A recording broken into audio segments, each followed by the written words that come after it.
Welcome to life horoscope. நான் உங்கள் Shankar Narayan. April மாத ராசி பலனை டீட்டெயிலாக பார்க்கலாம்.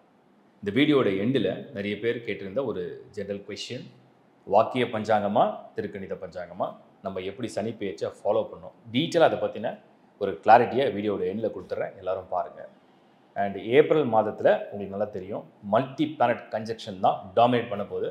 அது தனித்தனியாக உங்கள் ராசிக்கு என்ன செய்ய போகுதுன்றத கிளியராக பார்ப்போம். எல்லாருக்கும் நான் சொல்கிற ஒரு சின்ன அட்வைஸ் தான், நீங்கள் வீடியோஸ் பார்க்குறீங்க, சூப்பர் இம்போஸ் பண்ணி பார்க்கும்போது அதுவும் நிறைய பேர் புரிஞ்சுக்கிட்டீங்க. உங்கள் ஹாரோஸ்கோப் கையில் இல்லாமல் உங்களால் எதையுமே ஃபாலோ பண்ண முடியாது. உங்களுடைய கிளியரான நட்சத்திரம் என்ன, ராசி என்ன, லக்னம் என்ன, என்ன தசா, என்ன புக்தி, பிளானட்டரி பொசிஷன், இந்த அடிப்படையான ரீடிங் நீங்கள் எடுக்கணும். லேர்ன் ஆஸ்ட்ரோவில் அதுக்கு நான் நிறைய கிளியரான வீடியோஸை கொடுத்துருக்கேன்.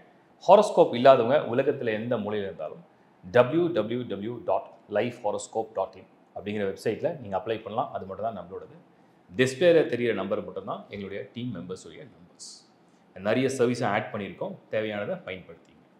இப்போ நம்ம ஏப்ரல் மாத ராசி பலனை டீட்டெயிலாக பார்க்கலாம். கடகம் ராசி, ஏப்ரல் 2025. கடகம், ரொம்ப சந்தோஷப்படுறேன். நிறைய பேர் கமெண்ட் ஷேர் பண்ணிங்க, அப்படியே ஆனந்த கண்ணீர் விடுது, எனக்கு இந்த கஷ்டம்லாம் தொலைகிற மாதிரி இருக்குது, ரொம்ப பாசிட்டிவாக ஃபீல் பண்ணுறோம், சனி பெயர்ச்சி தான் மிகப்பெரிய மாற்றத்தை ஏற்படுத்தும் போல், ரொம்ப பாசிட்டிவாக இருக்குது, வி ஹோப் ஸோ இனிமேல் எல்லாம் நல்லதாக நடக்கும். ஐ திங்க் கோயிங் ஃபார்வர்டு எல்லாமே ரொம்ப பாசிட்டிவாக நடக்கும், எங்களுக்கு நல்ல ரிசல்ட்ஸ் காத்துட்டுருக்கு அப்படின்ற மாதிரி நீங்கள் தொடர்ந்து நிறைய விஷயம் ஷேர் பண்ணிங்க. I am very happy to hear that. நான் திரும்பவும் சொல்கிறேன், கடகம் ஆக்சுவலாக நல்ல நேரம் தான்.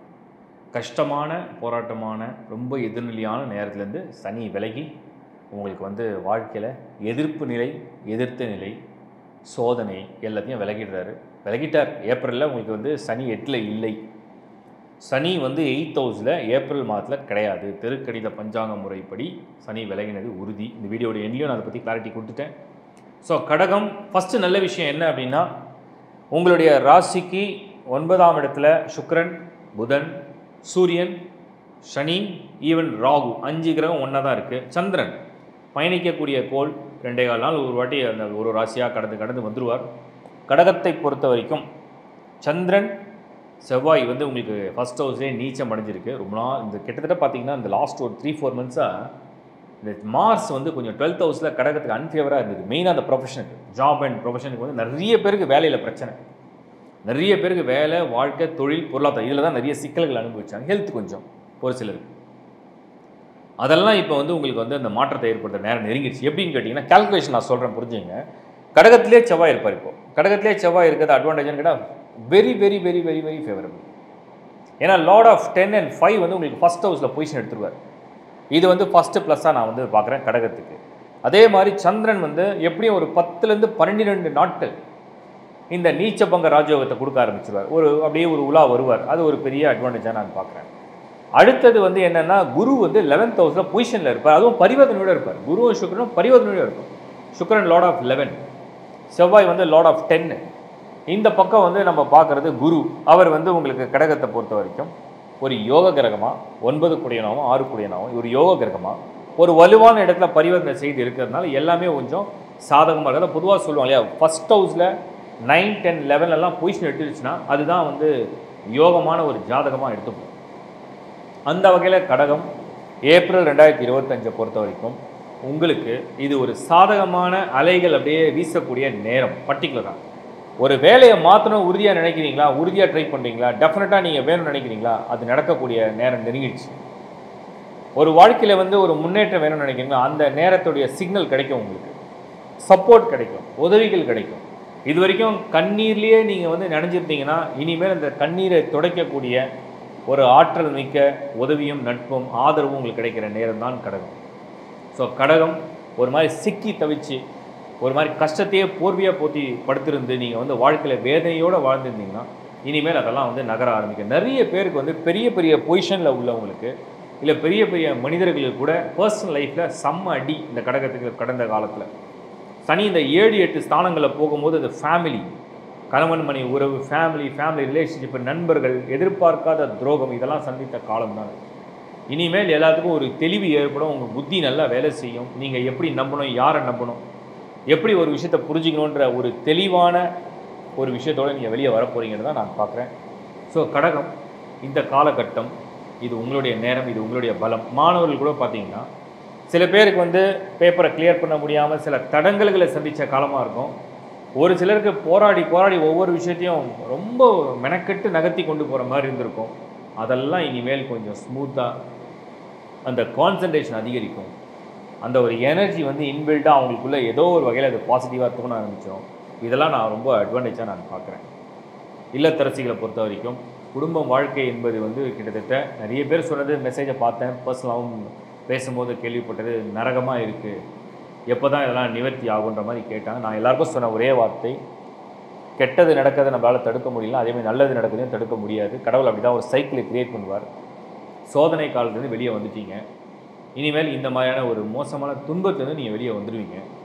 அதுக்குறான நேரம் உங்களுக்கு நெருங்கியாச்சுன்னு நான் சொல்லியிருக்கேன். ரிலேஷன்ஷிப்பில் இருக்கவங்க, திருமண முயற்சி செய்கிறவங்க, கடகம் இப்போ தான் லைஃப்பில் வந்து முதல் கல்யாணம் பண்ணி நிறைய பேருக்கு ஏகப்பட்ட பிரச்சனைகள், அதான் ரிசால்வ் ஆகுமா இல்லை ஒரேடியாக தீர்வு கிடைக்குமா அப்படின்ற ஒரு குழப்பமான கேள்விகளுக்கு என்னுடைய பதில், எதிர அந்த மேட்ரு வந்து சால்வ் ஆகும், இல்லைனா அதுக்கு ஒரு தீர்வு கிடைக்கும். அடுத்த வழிக்கு நீங்கள் ரெடி ஆகிடுவீங்க. அந்த மாதிரி ஒரு நேரம் தான். ஒருவேளை திருமண முயற்சியில் இருக்கீங்க, தடை தடை தடை ஏகப்பட்ட தடை, இந்த மந்த் ரொம்ப நல்லா இருக்கும். செவ்வாய் ஃபஸ்ட் ஹவுஸ், நீங்கள் ஒரு பெண்ணாக இருந்தீங்கன்னா, கடகத்தில் பிறந்த நீங்கள் ஒரு பெண்ணாக இருந்தீங்கன்னா, உங்கள் குடும்பம் உங்களுக்காக ஒரு முயற்சி எடுக்குது அப்படின்னா இந்த நேரம் நல்ல நேரம், நல்ல வரன் அமைகிற நல்ல நேரம். நீங்கள் ஒரு ஆணாக இருக்கீங்க, கடகராசியை சேர்ந்துருக்கீங்க, இந்த நேரம் நல்ல ஒரு பெண் கிடைக்கிற உங்களுக்கு ஒரு யோகமான நேரம். சீனியர் சிட்டிசன்ஸை பொறுத்த வரைக்கும் கடகத்துக்கு ஏகப்பட்ட துன்பங்களை வந்து கண்டக அஷ்டம சனி, உடம்புல நோய், மனவேதனை, சில பேருக்கு கடன், சில பேருக்கு தேவையில்லாதவங்களை நம்பி செய்த முயற்சியில் ஒரு தோல்வி, அதனால் ஒரு மன வருத்தம், மன அழுத்தம், அதெல்லாம் இப்போ எல்லாமே நீங்க பெறும். ஸோ எல்லாமே நீங்கள் வந்து கடந்து வர போகிறீங்க. கடகம் சந்திரன், சந்திரனா வெண்மை, சந்திரனா சாந்தம், சந்திரனா எமோஷன், ஏதோ போராடி ஒரு விஷயத்துக்காக முயற்சி பண்ணிட்டு வரீங்க. இந்த கடகத்துக்கு இனி கடவுள் வந்து அருள் கொடுக்குற மாதிரி இருக்கும். எப்படி வந்து இந்த சிவபெருமான் வந்து பிறை சூடனா அந்த வளர்பிறை சந்திரனை வந்து சூடியிருக்காரோ அது மாதிரி உங்களுக்கு இனிமேல் எல்லாமே வளர்பிறையாக மாறும். என்னுடைய மனமார்ந்த வாழ்த்துக்கள். இப்போ நீங்கள் பார்த்தது ஒரு பொது பலன். இந்த பொது பலன் அப்படிங்கிறது இண்டிவிஜுவலாக ஒரு ஒரு ராசிக்கும் நான் வந்து அனலைசிஸ்லாம் பண்ணி அதுக்கு ஒரு ப்ரிப்ரேஷனாக தான் நான் கொடுத்துருக்கேன். இது வந்து அக்யூரேட்டாக நிறைய பேர் மெசேஜ்லாம் நான் பார்த்துட்டு தான் இருக்கேன். என்ன போடுறீங்க அப்படின்னா, இந்த பொது பலன் வந்து எனக்கு வந்து நீங்கள் சொல்கிறீங்க நிறைய பணம் வரும். உதாரணத்துக்கு இப்போ ரிஷப ராசிக்கு நான் வந்து ரொம்ப பாசிட்டிவாக கொடுத்துருக்கேன். ஆனால் சில பேர் வந்து நான் வந்து ரொம்ப கஷ்டப்படுறேன், ரொம்ப கடனாக இருக்கேன் அப்படின்னு ஒரு மெசேஜ் வருது.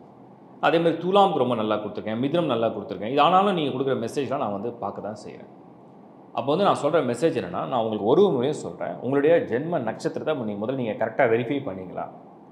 அடுத்தது உங்களுடைய ராசி என்ன, உங்களுடைய லக்கணம் என்ன. உங்கள் லக்கணம் தான் வந்து உங்களுடைய விதி. லக்கணம் என்றால் உங்களுக்கு என்ன விதிக்கப்பட்டிருக்கு, உங்களுடைய விதி என்ன இருக்குது, உங்களுக்கு வந்து உங்கள் வாழ்க்கையுடைய பயணம் பாதை எப்படி போக போகுது. உங்கள் ராசி என்பது உங்களுடைய எமோஷன், உங்களுடைய மூடு, உங்களுடைய மைண்டு, உங்களுடைய ஆசை, உங்களுடைய விஷஸ், உங்களுடைய ப்ரேயர்ஸ், அதுதான் உங்களுடைய ராசி. உங்களுடைய சரீரம், உங்கள் சரீரம் என்ன அனுபவிக்க போகுது. ஸோ உங்களுடைய லக்கணம் என்பது உங்களுக்கு விதிக்கப்பட்டது என்னவா இருக்குது, அதை எப்படி நம்ம மாற்ற முடியுமா. அடுத்தது உங்களுக்கு என்ன தசாபுத்தி, உங்களோட பிளானட்டரி பொசிஷன் என்ன. இதை நீங்கள் வந்து முதல்ல ரீடிங்கை வந்து உங்கள் மைண்டில் உங்கள் ஹாரோஸ்கோப்பை நீங்கள் ரீட் பண்ணி உள்ளே ஏற்றிடணும்.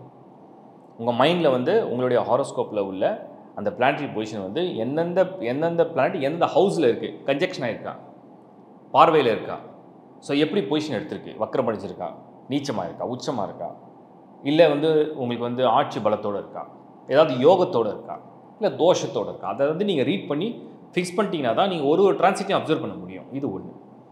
ரெண்டாவது, உங்கள் லக்னம், ராசி, நட்சத்திரம், தசா, புத்தி, பிளானட்டரி பொசிஷன் இதெல்லாம் கம்பைன் பண்ணி தான் நீங்கள் இந்த ப்ரிடிக்ஷனை ஃபாலோ பண்ணணும். நான் அதுக்கு தான் ஒரு முறையும் சொல்லுவேன், ஒரு ராசின்ற பலன் நான் சொல்லும் போது அது ஒரு வார்த்தை.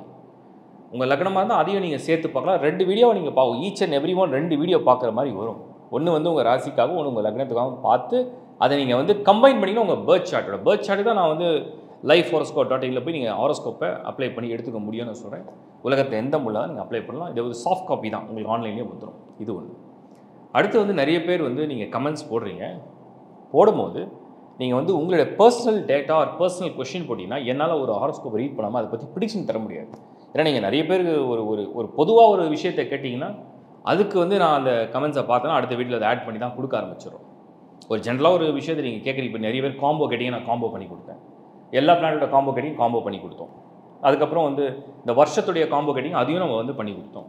சனி பேச்சியுடைய காம்போ ஒன்று கேட்டிங் அதையும் ப்ரிப்பேர் பண்ணி கொடுத்தோம். ஏன்னா இது எப்படி இருக்குன்னா 12 ராசி, அதில் வந்து 9 பிளானட்ஸ், அதில் ஈச் அண்ட் எவ்ரி ராசிக்கு நான் வந்து காம்பினேஷன் வந்து 12 லக்னா.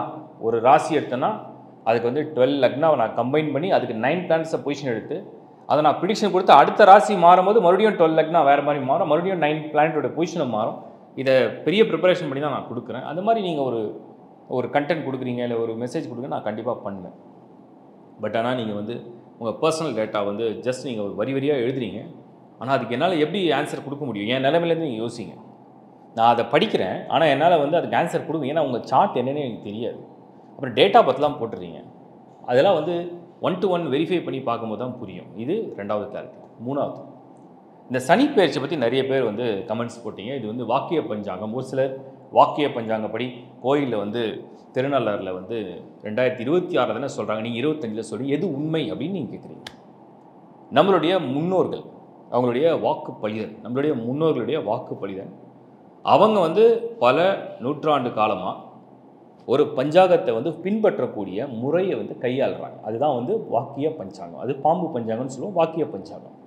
அவங்க வந்து திருக்கோயிலுடைய விதிமுறைகளுக்கு உட்பட்டு அங்கே இருக்கக்கூடிய தெய்வங்களுக்கு பூஜை செய்வதற்காக அந்த வாக்கிய பஞ்சாங்கத்தை பின்பற்றுறாங்க. அது அவங்களுடைய மரபு. அதில் வந்து நம்ம எந்த வகையிலையும் நம்ம வந்து அதை வந்து தவறுன்னு நம்ம சொல்ல வரல. ஏன்னா அது வந்து கோயிலுக்காக செய்யக்கூடிய ஒரு வாக்கிய பஞ்சாங்கம். அதன்படி சனி வந்து இந்த டைம் தான் மாறுறான்னு ஃபிக்ஸ் பண்ணிக்கிறாங்க. அது வந்து ஒரு பழமையான ஒரு விஷயம். திருக்கணித பஞ்சாங்கம் என்றால் என்ன அப்படின்னா, திருத்தி எழுதப்பட்டது. இப்போ வந்து இந்த பூமி வந்து அந்த ரேகையிலேருந்து நகர்ந்து போகிறதுனால தினந்தோறும் இது ஆராய்ச்சியாளர்கள் வந்து ஆராய்ச்சி பண்ணி தான் இந்த திருத்தப்பட்ட பஞ்சாங்கத்தை எழுதுகிறாங்க. அதுதான் திருக்கணித பஞ்சாங்கம். அதன் அடிப்படையில் தான் சாட்டர்னுடைய டிரான்சிட் வந்து March 29, 2025 நீங்கள் வந்து அந்த நிறைய ஆப்ஸ் இருக்குது. அதில் பார்த்தீங்கன்னாலே தெரியும் அந்த சாட்டர்ன் அந்த மூமெண்ட் தெரியும். டிகிரி வைஸ் அதை மாறிடும். இப்போ வந்து 7 கோள்கள் ஒரே லைனில் நின்றுது, 8 கோள்கள் ஒரே லைன் நின்றுது. இதெல்லாம் எப்படி கண்டுபிடிக்கும்? நம்ம வந்து இதெல்லாம் வந்து சூப்பர் ஆப்பை பேஸ் பண்ணி தான் நம்ம பண்ணுறோம். ஸோ அதன் அடிப்படையில் இந்த சாட்டர்னோட டிரான்சிட்டை வந்து நம்ம ப்ரிடிக்ஷனுக்குனா அது உண்மையிலே நகருதா இல்லையான்னு எப்படி கன்ஃபர்மேஷன், அது ப்ரிடிக்ஷனுக்கு வேணும். ஸோ அப்போ இதை தான் வந்து நம்ம வந்து ஃபாலோ அதுதான் திருக்கணித பஞ்சாங்கம். இப்போ வாக்கியத்துக்கும் திருக்கணித்துக்கும் என்ன வித்தியாசம்னா, அது வந்து ஃபிக்ஸடாக நம்ம முன்னோர்கள் ஃபாலோ பண்ணது, திருக்கோயிலுக்கு பூஜைகளுக்காக பண்ணது. அதை அவங்க எந்த வகையிலுமே வந்து திருக்கணிதம் வந்து அக்செப்ட் பண்ண மாட்டாங்க. திருக்கணிதம் என்பது நம்ம ப்ரிடிக்ஷனுக்கும் நம்மளுடைய ஃபாலோவுக்கும் இதுதான் உங்களுக்கு கரெக்டாக மேட்ச் ஆகும். ஏன்னா நீங்கள் ஒன்று புரிஞ்சுங்க, கிரகங்கள் மாறிடுச்சுன்னா பலனை கொடுக்க ஆரம்பிச்சிடும். உலகத்தில் நடக்கிற நிகழ்வுகளுடைய மாற்றங்களே அதுக்கு ஒரு சாட்சி. அவ்வளோதான் வித்தியாசம். இது 2வது. 3வது, நிறைய பேர் கேட்டாங்க, உலகத்துக்கு ஏதாவது ஆபத்துக்கெல்லாம் வருமா இந்த மாதிரி டிரான்சிட்லாம் நடக்குதுன்னு சொல்லிட்டு. நான் வந்து சிலதெல்லாம் அப்சர்வ் பண்ணதில்லை. சனி ராகு இந்த கன்ஜெக்ஷன் கிட்டத்தட்ட இந்த ஏப்ரல் மந்தில் கொஞ்சம் இருக்குது. ஏப்ரலில் வந்து சுக்கிரனும் அது கன்ஜெக்ஷன் ஆகும், புதனும் ஆகும். ஸோ இந்த மாதிரியான நேரங்கள் வரும்போது ஒரு சில இயற்கை அல்லது உலகத்துக்குன்னு சொல்லலாம், ஒரு சில விளைவுகள் ஏற்படுறதுக்குலாம் வாய்ப்பு இருக்குது. அது எந்த வீட்டில் இருக்குது? மீன வீட்டில் இருக்குது. அது மீன வீடு ஒரு ஜலம், வாட்டர், நீர். அப்போ நீர் சம்மந்தப்பட்ட சப்போஸ் ஒரு வெள்ளம் இருக்குது, அதுவே அதிகமான ஒரு உஷ்ணமோ இல்லை புயலோ கூட அது கிளம்பும். இல்லைனா இடி மின்னல் சொல்கிறோம். இயற்கையாக என்ன வேணால் அது விளையும். அது எப்படி வேணால் அது அது வந்து ஒரு எனர்ஜிலேருந்து வேறு எனர்ஜிக்கு கன்வெர்ட் ஆகும். ஸோ அப்படி பார்க்கும்போது அங்கே சூரியன் இருக்குது. சூரியனா நெருப்பு. அங்கே வந்து புதன் இருக்கார். அங்கே வந்து இந்த சமயத்தில் சுக்கிரன் இருக்காங்க, ராகுவும் இருக்குது. அங்கே வந்து சனியும் இருக்குது. அப்போ ஒரு திடீர் ஒரு பள்ளம், திடீர் ஒரு வெடிப்பு, திடீர் ஒரு பிளக்கிறதுன்னு சொல்கிறது, இல்லை வெள்ளம் வருதுன்னு சொல்கிறது, இல்லை அது ஏதோ ஒரு வகையில் வந்து ஒரு இயற்கையான ஒரு சீற்றம்னு சொல்லலாம். இல்லை அந்த பர்டிகுலர் அந்த ராசியை வந்து நான் எப்படி கணிச்சிருக்கேன் அப்படின்னா, நார்த் ஈஸ்ட், வடக்கும் கிழக்கும் இணையக்கூடிய அந்த நார்த் ஈஸ்ட் கார்னரில் தான் இந்த விளைவுகளுடைய சம்பவங்கள் நடக்கிறதுக்கு ஒரு வாய்ப்பு இருக்குது. இது உலக குளோபல் மேப்பாகவும் வச்சுக்கலாம், இல்லை தனித்தனியாக வச்சாலும் அந்த நார்த் ஈஸ்ட் கார்னர். இது நான் ஒரு ஹிண்ட்டாக உங்களுக்கு கொடுக்குறேன். ஸோ இப்போ வந்து நீங்கள் வந்து இந்த மாத பலனை நான் எப்படி கம்பைன் பண்ணி புரிஞ்சுக்கணும் கிளியராக எக்ஸ்பிளைன் பண்ணியிருக்கேன். அதையும் பாருங்கள். தேங்க்ஸ் ஃபார் வாட்சிங் லைஃப் ஹாரோஸ்கோப். தொடர்ந்து பாருங்கள். உங்களுடைய ஆதரவுக்கு என்னுடைய மனமார்ந்த நன்றி. மீண்டும் உங்களை சந்திக்கிறேன். Bye from Shankar Narayan. வணக்கம்.